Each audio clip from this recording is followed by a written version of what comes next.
Alors, bonjour à vous qui fréquentez l'Église de l'Alliance chrétienne et missionnaire de Lévis et de Montmagny, ainsi à tous ceux qui nous suivent via les réseaux sociaux. Une salutation particulière aussi à nos frères et sœurs qui nous écoutent en France et en Belgique. Que la paix et le shalom de notre Seigneur Jésus-Christ soient avec nous aujourd'hui et qu'il nous bénisse d'une façon spéciale. Nous sommes le dimanche 18 avril 2021. C'est un plaisir renouvelé d'être avec vous encore aujourd'hui. Ce matin, nous allons aborder le sujet de l'œuvre d'intercession de Jésus comme souverain sacrificateur de la Nouvelle Alliance. C'est une œuvre qui a été rendue possible parce que Jésus est ressuscité.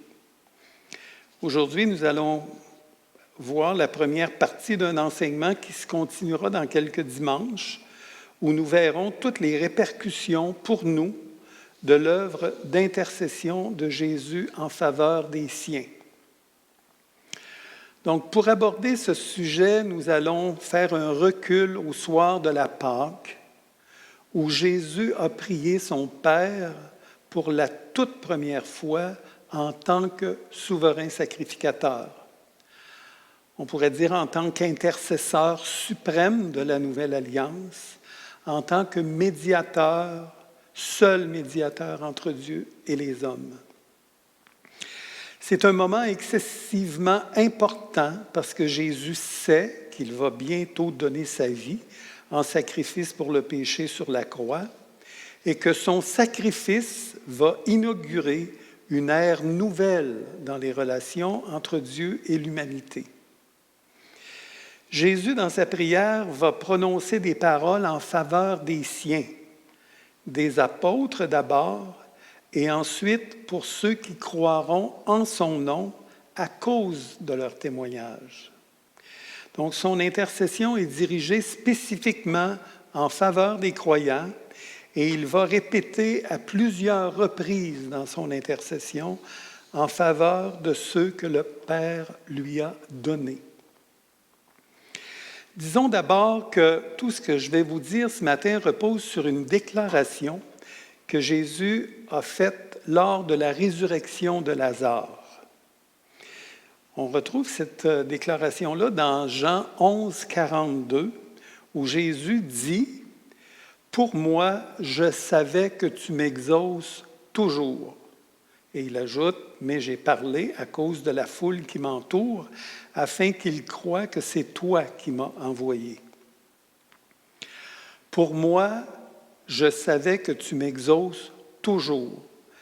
Et ce que Jésus dit ici, c'est que le Père ne refuse jamais rien des demandes que lui fait son Fils. Alors, on va regarder ensemble des extraits de la prière de Jésus et ce qu'il dit dans sa fonction de souverain sacrificateur, en faveur toujours de ceux que le Père lui a donnés. Donc, il faut toujours garder en mémoire que Jésus, puisqu'il fait un avec le Père, a l'absolue certitude que le Père l'exauce toujours.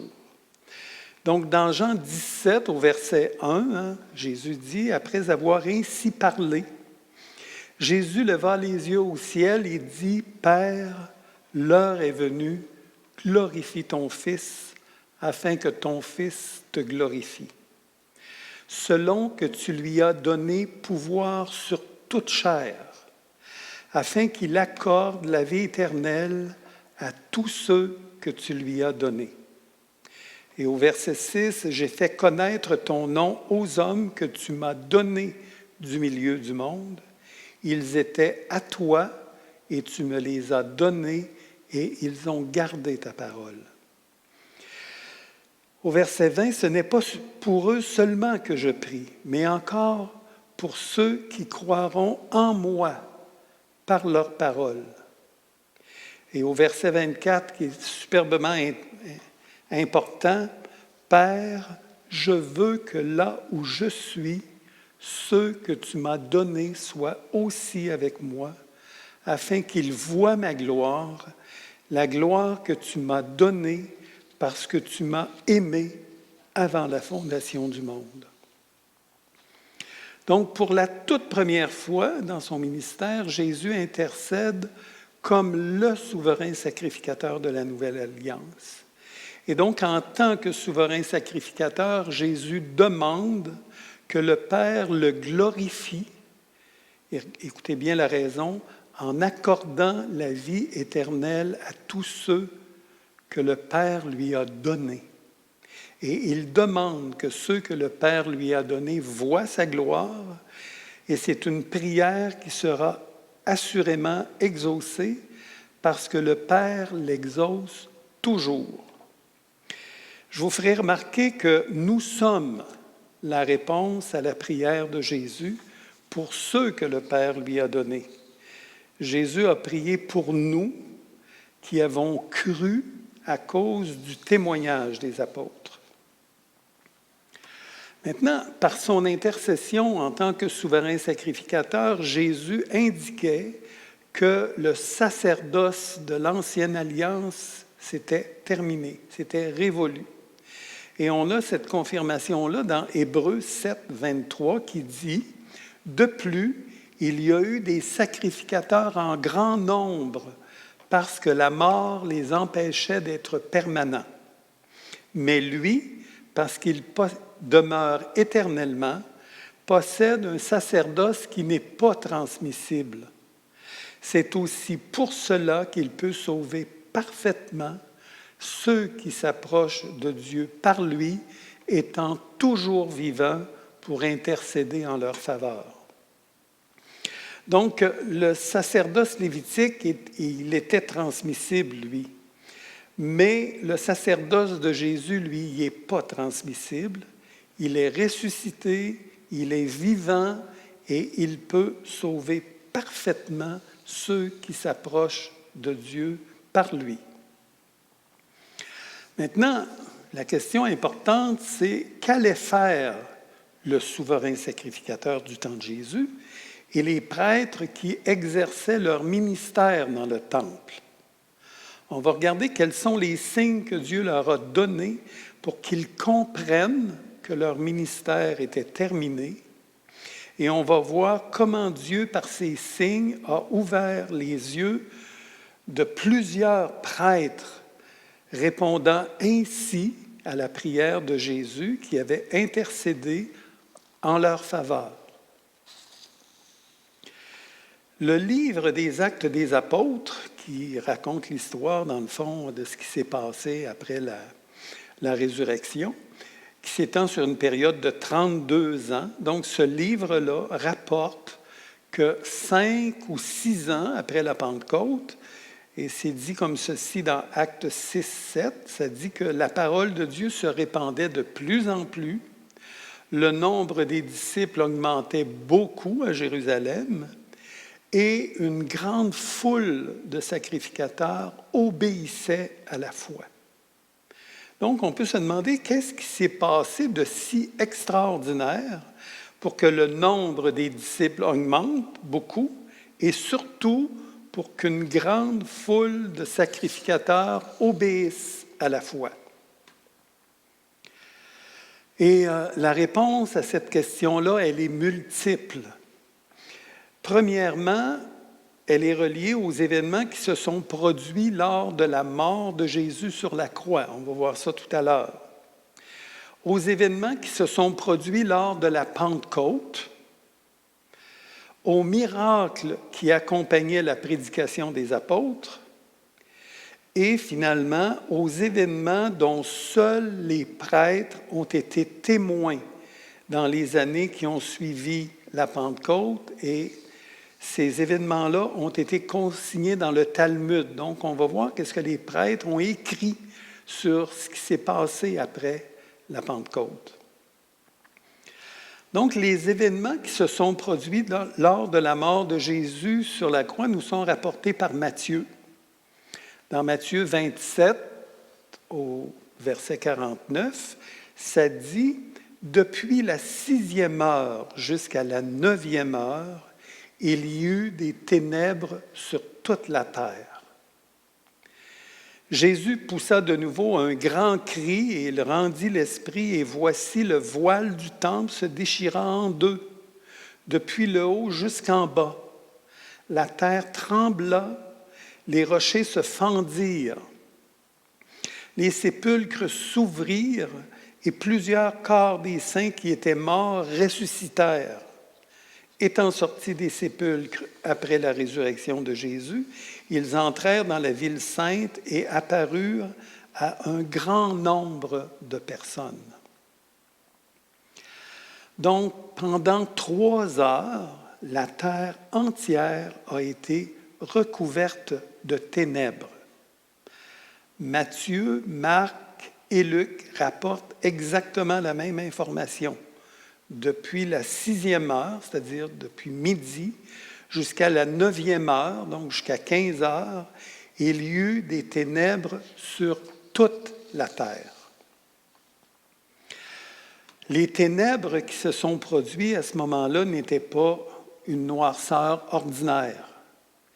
Et les prêtres pouvaient savoir cela, parce que le prophète Amos avait annoncé cet événement-là d'avance. Dans Amos 5,20, on peut lire ceci: « Le jour de l'Éternel n'est-il pas ténèbres et non lumière? N'est-il pas obscur et sans éclat?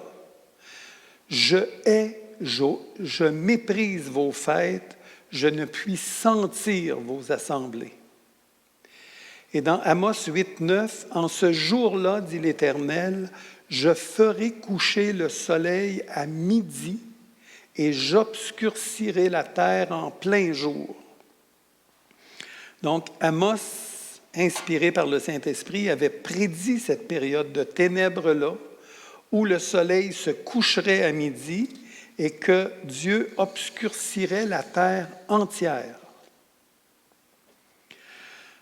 Donc, il est dit que des ténèbres ont recouvert la terre entière et on a essayé d'expliquer ça par un phénomène naturel. Or, le maximum de temps qu'une éclipse peut durer, une éclipse de soleil peut durer, là, c'est de 7 minutes 40 secondes. Et elle ne se produit pas sur toute la terre. Donc, ce phénomène-là était vraiment surnaturel. Les ténèbres ont servi de signe pour marquer, et ça c'est bien important, les ténèbres ont servi de signe pour marquer que la mort de Jésus était un événement qui concernait la terre entière et qu'elle avait un rapport avec le péché qui a toujours été associé aux ténèbres. Donc maintenant, dirigeons-nous vers le temple. Les événements qui se passaient au temple la journée de la Pâque sont également très importants. Selon Exode 29, 2 agneaux devaient être offerts chaque jour, tant et aussi longtemps que durerait la loi mosaïque. Et on peut lire ceci: « Voici ce que tu offriras sur l'autel, 2 agneaux d'1 an, chaque jour à perpétuité. Tu offriras l'un des agneaux le matin, il était toujours offert à 9 heures, et l'autre agneau entre les 2 jours, entre les 2 soirs, c'est-à-dire à 15 heures. » Donc Jésus, l'agneau de Dieu, a réalisé cela. Dans Marc, on dit que c'était la 9e heure quand ils le crucifièrent. Et à la 9e heure, donc à 3 heures dans l'après-midi, à 15 heures, Jésus s'écria d'une voix forte: « Élie, Élie, lama sabachthani », ce qui signifie « Mon Dieu, pourquoi m'as-tu abandonné ?» Jésus, ayant poussé un grand cri, expira. Donc, il ne faut pas oublier qu'on est à la Pâque, au temple, habituellement, entre midi et 3 heures de l'après-midi, les sacrificateurs préparaient les cérémonies pour le sacrifice de l'agneau pascal qui avait lieu à la 9e heure, c'est-à-dire à 3 heures. Étant dans la noirceur totale, à cause des ténèbres, ils n'ont pas pu préparer l'agneau pascal pour l'immoler. Et ce sacrifice-là était très important pour les cérémonies de la Pâque, mais Dieu n'a pas permis que cette cérémonie ait lieu. Autrement dit, Dieu n'a pas permis qu'un agneau soit immolé à la place de son fils. Les ténèbres ont empêché les sacrificateurs d'accomplir leur service, démontrant ainsi que leur rôle était terminé et qu'il n'était pas possible d'offrir un animal à la place du Fils de Dieu. Donc Jésus, l'agneau pascal, allait être immolé une fois pour toutes. Et il est dit, donc on a cette partie qui touche ce que les sacrificateurs faisaient dans le temple, mais il est dit aussi qu'après les 3 heures de ténèbres, c'est Matthieu qui rapporte ça dans Matthieu 27, 50, Jésus poussa de nouveau un grand cri et rendit l'esprit, et voici, le voile du temple se déchira en deux, depuis le haut jusqu'en bas. La terre trembla, les rochers se fendirent, les sépulcres s'ouvrirent, et plusieurs corps des saints qui étaient morts ressuscitèrent. Étant sortis des sépulcres après la résurrection de Jésus, ils entrèrent dans la ville sainte et apparurent à un grand nombre de personnes. Alors, je voulais juste imaginer l'atmosphère de terreur qui pouvait exister à ce moment-là à Jérusalem pendant les 3 heures, puis après les 3 heures, parce qu'il dit que le voile du temple s'est déchiré, la terre a tremblé, les rochers se sont fendus et les sépulcres se sont ouverts.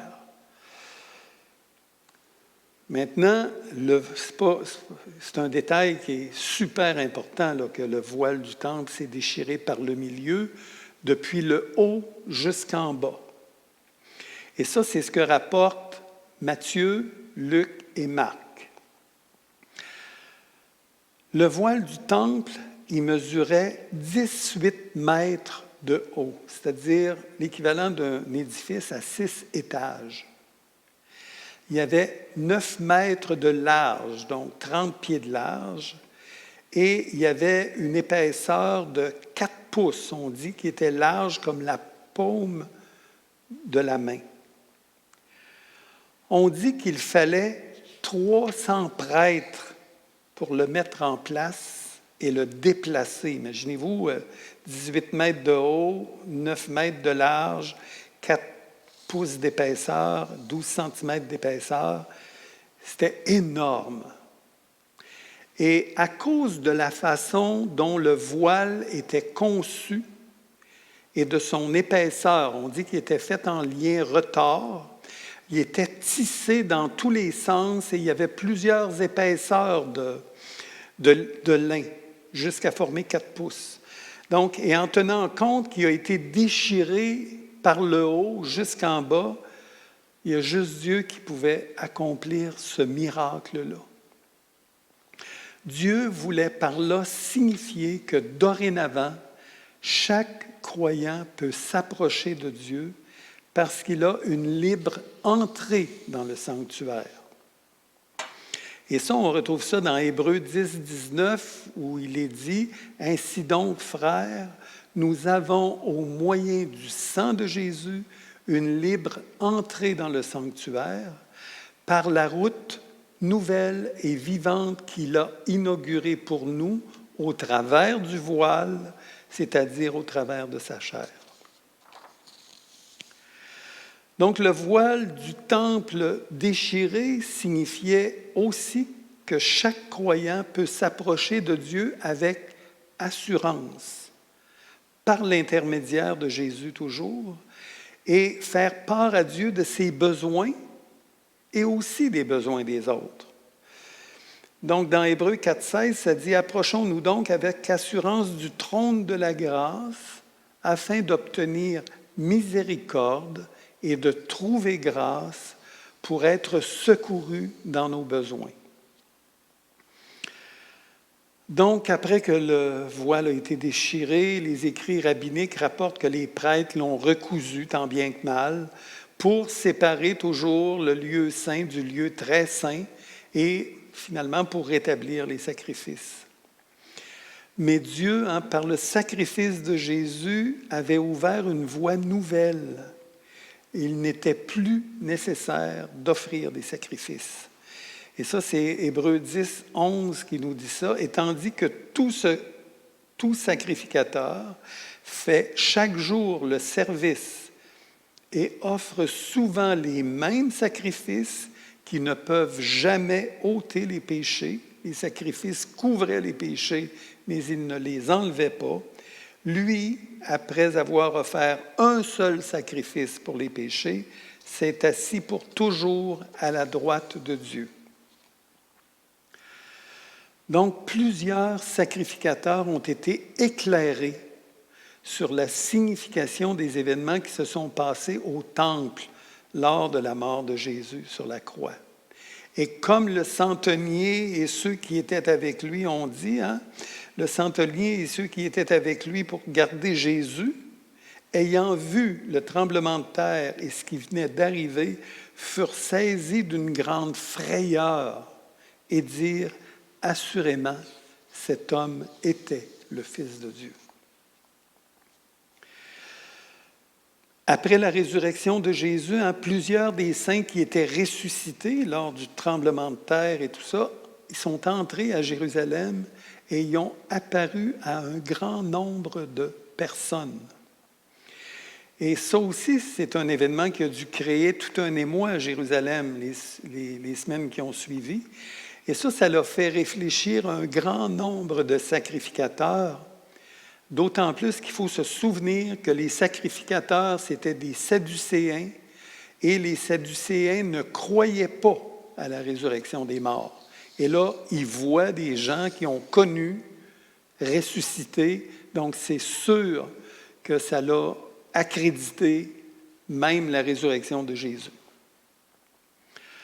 Donc Dieu, par plusieurs événements qui vont se dérouler à Jérusalem, va renverser le système lévitique et les fêtes prévues au calendrier des fêtes juives. La fête des semaines, appelée aussi la fête de la Pentecôte, ne pourra pas avoir lieu tel que prévu. Et Dieu va profiter de l'occasion pour accréditer le message qu'il a confié aux apôtres d'aller annoncer la repentance et le pardon des péchés. Donc, non seulement les prêtres n'avaient pas pu offrir le sacrifice pascal à cause des ténèbres, mais maintenant, la fête de la Pentecôte ne pourra pas non plus être célébrée. En effet, Dieu va troubler cette fête-là par des événements surnaturels. Dans Actes 2:1, ça dit, le jour de la Pentecôte, ils étaient tous ensemble dans le même lieu. Tout à coup, il vint du ciel un bruit, comme celui d'un vent impétueux.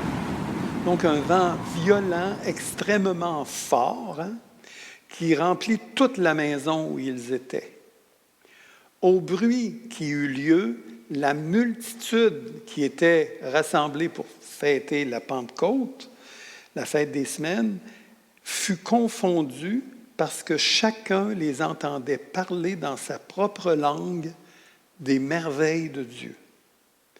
Donc le vent impétueux entendu par la foule rassemblée à Jérusalem a fait accourir les gens qui ont été alors témoins de choses extraordinaires.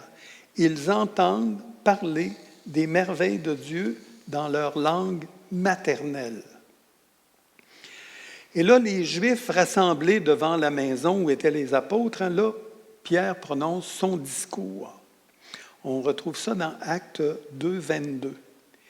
Il leur dit alors: « Hommes israélites, écoutez ces paroles. Jésus de Nazareth, cet homme à qui Dieu a rendu témoignage devant vous par les miracles, les prodiges et les signes qu'il a opérés par lui au milieu de vous, comme vous le savez vous-même, cet homme livré selon des desseins arrêtés et selon la prescience de Dieu, vous l'avez crucifié, vous l'avez fait mourir par la main des impies. Dieu l'a ressuscité en le délivrant des liens de la mort parce qu'il n'était pas possible qu'il soit retenu par elle. C'est ce Jésus que Dieu a ressuscité, nous en sommes tous témoins. Élevé par la droite de Dieu, il a reçu du Père le Saint-Esprit qui avait été promis et il l'a répandu comme vous le voyez et l'entendez. Que toute la maison d'Israël sache donc avec certitude que Dieu a fait Seigneur et Christ ce Jésus que vous avez crucifié. Après avoir entendu ce discours, ils eurent le cœur vivement touché. Et ils dirent à Pierre et aux autres apôtres, « Hommes, frères, que ferons-nous? » Et Pierre leur dit, « Repentez-vous et que chacun de vous soit baptisé au nom de Jésus-Christ à cause du pardon de vos péchés, et vous recevrez le don du Saint-Esprit. » Et on sait qu'à cette occasion-là, il y a 3000 personnes qui étaient rassemblées dans le fond pour venir fêter la fête des semaines et qui se sont converties lors du discours de Pierre.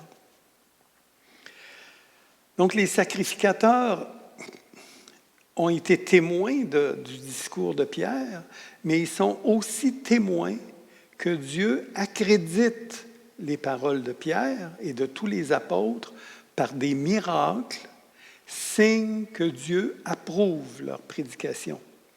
Et on a ça lors de la guérison d'un boiteux au portique du temple. Pierre leur dit, « Pourquoi avez-vous les regards fixés comme si c'était par notre propre puissance ou notre piété que nous avons fait marcher cet homme? » C'est à ce moment-là qu'il va dire qu'il n'y a de salut en aucun autre qu'en Jésus-Christ. Et dans Actes 2, 43, c'est dit « La crainte s'emparait de chacun et il se faisait beaucoup de prodiges et de miracles par les apôtres. » Et dans Actes 5, 12, beaucoup de miracles et de prodiges se faisaient au milieu du peuple par les mains des apôtres. Ils se tenaient tous ensemble au portique de Salomon. Donc, pour résumer ce que je viens de vous dire, les sacrificateurs ont été témoins, puis pas juste eux autres, mais eux autres particulièrement. Ils ont été témoins de plusieurs événements qui ne s'expliquent que par une intervention divine, puisqu'ils coïncident avec la mort de Jésus sur la croix. Les ténèbres qui les empêchent d'offrir l'agneau pascal, faisant ainsi une entorse grave au culte dans le temple. Le voile du temple déchiré qui empêche le souverain sacrificateur d'offrir le sacrifice pour le pardon des péchés du peuple. Le tremblement de terre, les tombeaux qui s'ouvrent et les morts ressuscités qui apparaissent vivants après la résurrection de Jésus, confondant les croyances des Sadducéens qui ne croient pas à la résurrection. Les fêtes de la Pentecôte qui sont troublées par un bruit impétueux et des événements miraculeux, les Juifs présents entendent parler des merveilles de Dieu dans la langue des pays d'où ils viennent, par des personnes qui ne connaissent pas ces langues. Le discours de Pierre qui les éclaire sur le rôle que les dirigeants ont joué dans la condamnation de Jésus et qui appelle le peuple à la repentance, et les guérisons et les prodiges qui sont des signes qui appuient la prédication et le témoignage des apôtres que Jésus est réellement le Messie. Tous ces événements-là se déroulent à Jérusalem et même tout près du temple. Mais il y a plus encore que les événements dont je viens de vous parler. Il y a les événements qui sont rapportés dans le Talmud. Et le Talmud, c'était un recueil de récits des lois juives, religieuses et civiles. Et Dieu, il est vraiment extraordinaire. Dieu, dans sa fidélité et son amour, a permis que des rabbins non-croyants rapportent des événements qui témoignaient que Jésus avait fait une alliance nouvelle avec son peuple et avec l'humanité et que l'expiation des péchés s'obtenait dorénavant par le sang de son Fils. Les signes qui étaient vrais autrefois dans le judaïsme ne se produisent plus maintenant. Et le premier de ces signes-là, c'est celui d'Azazel. On retrouve ça dans Lévitique 16, au verset 8 à 10.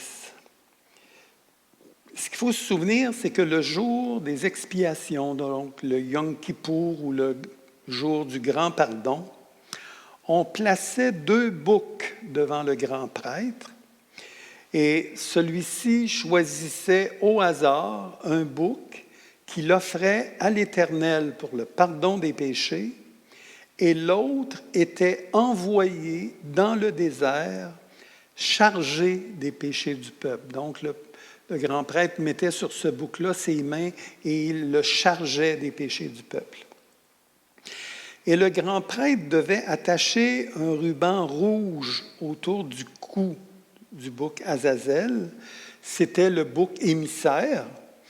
Lorsque le bouc revenait du désert, le ruban était devenu miraculeusement blanc, signe que Dieu avait pardonné les péchés du peuple.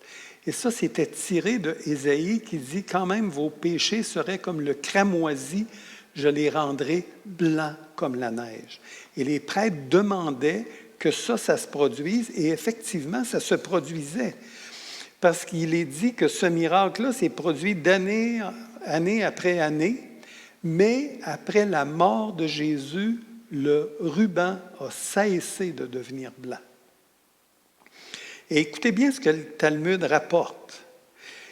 Le Talmud dit ceci, « Nos rabbins ont enseigné qu'au cours des 40 dernières années, avant la destruction du temple, la couleur cramoisie du ruban a cessé de devenir blanche. » Donc le Talmud confirme que 40 ans avant la destruction du temple, le temps donc de la mort et de la résurrection de Jésus, le miracle a cessé de se produire, confirmant que dorénavant, la purification des péchés s'obtient uniquement par le sang du Messie, parce que c'est lui qui a été chargé des péchés.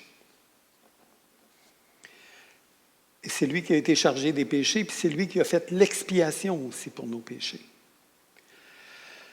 Le deuxième signe, ça concerne le Ménorah.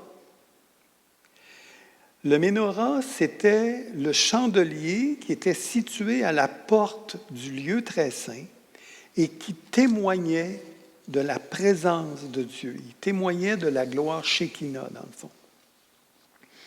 Et il y avait des prêtres qui étaient assignés spécialement pour l'allumage des bougies, que l'on remplissait d'huile à tous les jours, et il y avait des techniques spéciales pour les mèches pour être sûr que ça ne manque jamais. Mais le Talmud, encore là, rapporte que 40 ans avant la destruction du temple, ce qui correspond avec la mort du Messie, dès que les prêtres allumaient les chandelles, elles s'éteignaient, signifiant ainsi que la présence de Dieu n'était plus dans ce lieu-là. Dorénavant, ce n'est plus la lumière d'un chandelier qui témoigne de la présence de Dieu, mais son esprit présent dans le corps de Christ et dans chaque croyant. Le troisième signe, ça concerne les portes du temple. Le temple de Jérusalem, là, il était immense, mais les portes étaient colossales. Il fallait 20 hommes pour ouvrir et fermer les portes du temple, tellement elles étaient lourdes. Et encore là, Le Talmud rapporte que 40 ans avant la destruction du temple, les portes du temple ne restaient pas fermées. Elles s'ouvraient par elles-mêmes. Dès que les prêtres les fermaient, il n'y avait pas aussitôt le dos tourné que les portes s'ouvraient. Et Dieu voulait signifier ainsi que dorénavant, c'est lui qui contrôlait l'accès au temple, le temple étant le corps de Christ. Que la possibilité de l'accès au temple était pour tous et que son temple était avant tout spirituel, composé de croyants. Maintenant, on peut se demander quelles applications pouvons-nous tirer pour nous-mêmes de tous ces événements-là par lesquels Dieu a attiré ses prêtres à lui et de nombreux Juifs aussi, qui ont dû laisser, dans le fond, de côté leur croyance pour suivre Jésus, parce qu'ils ne pouvaient pas être à la fois dans le judaïsme et à la fois suivre Jésus. Comme il l'a fait pour ses sacrificateurs, Dieu a réalisé l'impossible pour nous rejoindre personnellement dans des circonstances qui souvent échappaient à notre contrôle. Il a placé souverainement et providentiellement les personnes qui nous ont annoncé la repentance pour le pardon des péchés, de nos péchés. Et par son esprit, il nous a convaincus de péché pour que nous acceptions son offre de salut, répondant ainsi à la prière de Jésus qui est tellement importante. Donc, la prière qu'on retrouve dans Jean 17, 24, « Père, je veux que là où je suis, ceux que tu m'as donnés soient aussi avec moi, afin qu'ils voient ma gloire, la gloire que tu m'as donnée parce que tu m'as aimé avant la fondation du monde. » Ce que je viens de vous raconter, c'est tellement extraordinaire que Jésus ait tout accompli ça pour nous et qu'il nous ait recherchés, dans le fond, pour que Dieu puisse accomplir la prière qu'il a faite. « Père, je veux que là où je suis, ceux que tu m'as donnés soient aussi avec moi. » Prions. Notre Père céleste, nous voulons te remercier du plus profond de notre cœur, vraiment, de nous avoir donné Jésus-Christ comme victime expiatoire pour nos péchés et aussi comme notre souverain sacrificateur qui intercède continuellement pour nous. Les privilèges pour nous sont vraiment immenses que tu sois notre souverain sacrificateur. On peut s'approcher de toi avec assurance, sachant que tu nous accueilles favorablement et que tu es disposé à répondre à nos besoins. Seigneur Jésus, merci d'avoir prié pour nous au repas de la Pâque. C'est ta prière en notre faveur qui nous a rendus sensibles à la voix de ton esprit, puis on ne veut jamais l'oublier. Seigneur, continue ton œuvre en nous. Nous te le demandons comme une grâce. Amen. Alors, je vous souhaite une belle semaine dans la présence du Seigneur. Et la semaine prochaine, on va continuer les enseignements pour nous aider à identifier les obstacles qui nous empêchent de mettre en pratique ce que nous savons de la parole de Dieu.